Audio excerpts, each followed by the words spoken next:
Hello everyone, welcome back to the War Room, and today we're going over Advanced Civilizations of the Inner Sea by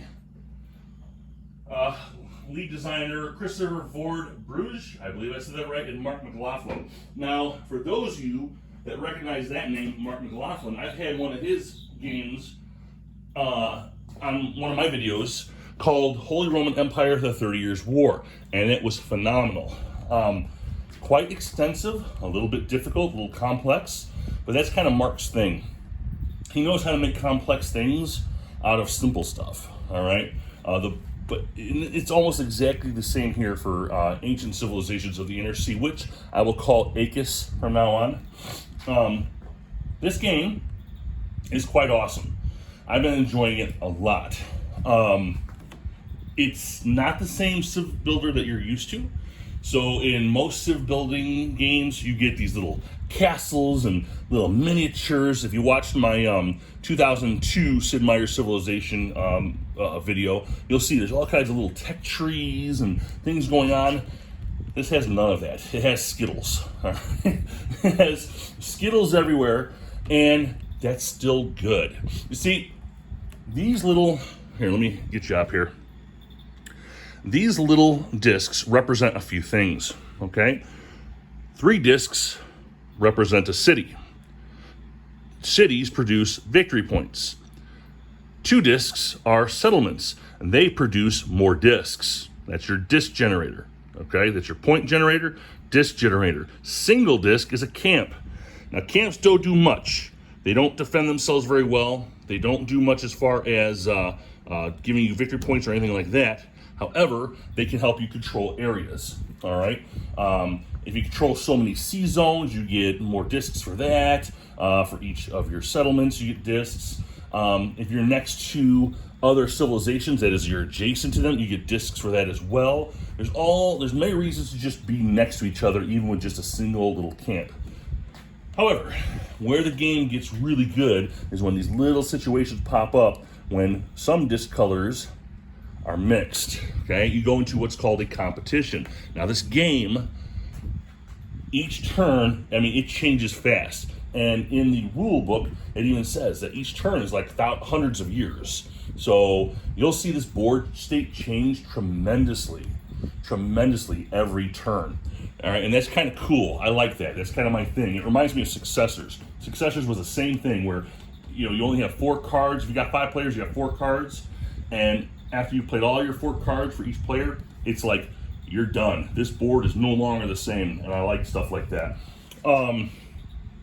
It doesn't have a lot of your little miniatures, and I like that too, because you're not bogged down with all the stupid technology crap. Do I have enough, men to fight this fight? Do I have, what are my modifiers? Oh, I got the grand library and all that. You don't have to worry about that. You do have wonders in this game. For example, here's a grand temple over here with Martania, and they do give you some benefits, but it's really simple benefits. For example, here is the grand temple here. You simply spend these little discs, and it's going to give you some kind of modifier. It might allow you to put those discs onto the board. It might allow you to add discs into a competition to help you try to win that area. It's really, really, really simple, and I love it. I've played this with 5 players. I've played this with 2. I'm playing by myself right now on this particular table, and I am just enthralled by it. I don't know why. So basically the way the game goes is you're going to have a growth phase. That's your first phase. And this is where you get more discs. Now you're only limited to 50 discs. That's it. That's all. All right? You might have to, in the growth phase, remove discs off the map from non-city spaces. So as long as you don't have 3, you can remove them and add them to your supply if you're getting really, really low. Then you're going to get a disc for each one of your settlements. So for example, if I take you over here to Rome, Rome has 1, 2, 3, 4, 5, 6. He'd be getting 6 discs for those settlements, plus a disc for every 2 sea zones that he has a piece in. So that's a 7th disc. And then for each civilization he's adjacent to.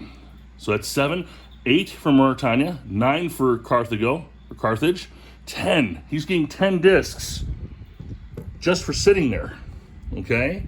And then he's going to get those discs and then he'll have a chance on his turn to spread them throughout the world as he sees fit. And what's cool is that you could daisy chain. Yes.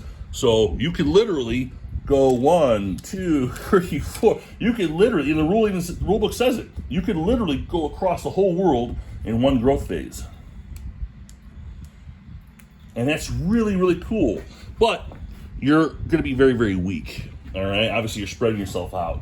What you're trying to do is you're trying to grab a few areas, and you might try to add, a couple extra spots to make it a little bit more stronger, spread out a little bit, and move on from there. I'm just doing that for an example. I'm in the middle of this game. I don't want to mess up my thought process. And you're trying to figure out a balance. Do you want a bunch of cities? Right now, Rome only has one city, so he only made 1 point. That's it. Other guys have made several points. Do you want to make points? Do you want to make more discs? What is it that you're looking to do? And that's the important part of this game, is balancing what you want with what you need, right? And then, after you've done all that growth process, you'll have a chance. You can break down your cities. You can take one of your cities and put them also into your ready box and spend that later if you want to spread out even further. And then, after that, you're going to play cards. And who doesn't like playing cards? These cards are deadly, okay? I know it's kind of hard light here. There we go. These cards are deadly. They are anywhere from natural disasters to pirates showing up to hordes of barbarians popping up in your backyard, or making money, or investment cards. You have investment cards that allow you to put discs on them, and then you can spend the discs to give you something, some kind of advantage or money. The money in this is called talents. Talents are very hard to come by, but they could be a lifesaver in battles. All right. But you also have negate cards. Negate cards are cards that cancel other cards out when it's not your turn. And then finally, you have also competition cards. So at some point after the card play, you'll go into competition, and these areas are going to have to fight for the area. The Carthage and Mauretania are going to have to fight for Saldae.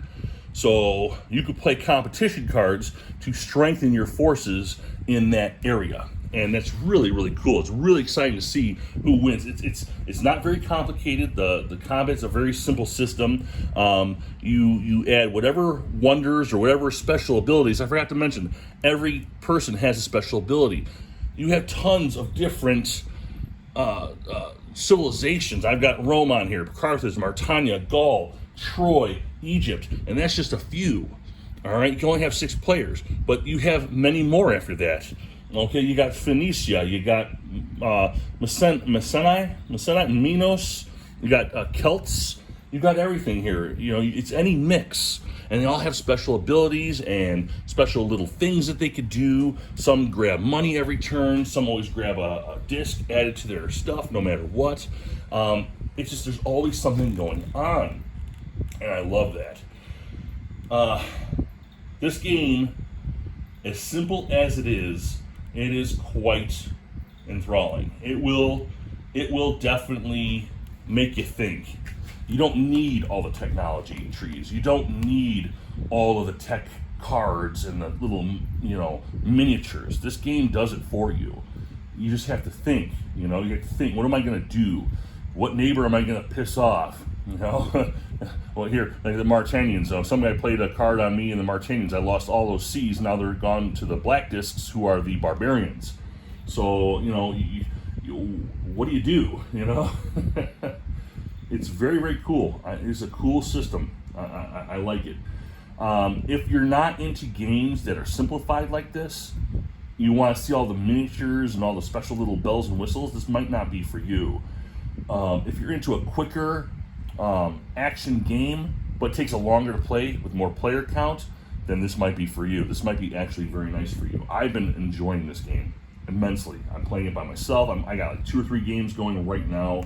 I can't get enough of it, and I can't wait to stop the video so I can go ahead and continue this game. I don't know why. It's to me, it's fast paced. It's as you're doing the actions, you're moving forward and you're doing what you have to do. So, and I appreciate that. So, Ancient Civilizations of the Inner Sea. It looks like Skittles have barfed everywhere. It looks simplified. It is, in a way, simplified. Mark McLaughlin did a great job. So did Christopher. I think it's a great game. I got this one copy for $25 on eBay. I don't know if I would pay the full price. It is on TTS. I'm not sure if it's on Vassal. The rules are available. The only thing is you do need the player aids. If you're not going to buy the game, you need the player aids. So you got to find a player aid because at the end of every epoch, all right, you play turns and there's epochs. At the end of every epoch, a major event occurs, and that's all available on the player aids. So that's all I got for you guys. Have a great day, and I'll talk to you later.